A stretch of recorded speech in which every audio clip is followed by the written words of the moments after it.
Dans Ça commence aujourd'hui, mercredi 9 avril 2025, Faustine Bollaert a reçu 3 familles dont le quotidien a été complètement bouleversé avec l'arrivée de triplés.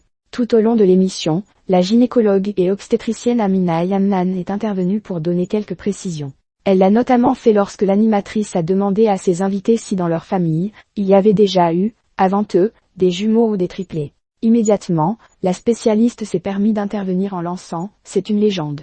Il n'y a pas d'hérédité dans les jumeaux ni dans les triplés », une révélation qui a laissé sans voix la femme de Maxime Chatham. « J'ai été persuadée que la première chose que l'on demande c'est de savoir s'il y a des jumeaux dans la famille.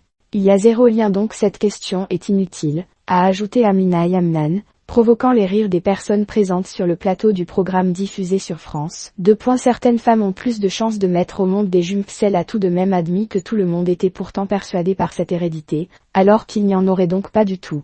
Les chances d'avoir des jumeaux ne sautent pas les générations. Cela fait partie des mythes gémellaires, avait déjà affirmé le professeur Fabrice Bach, psychologue cognitiviste et membre du comité scientifique de la Fédération Jumeaux et plus.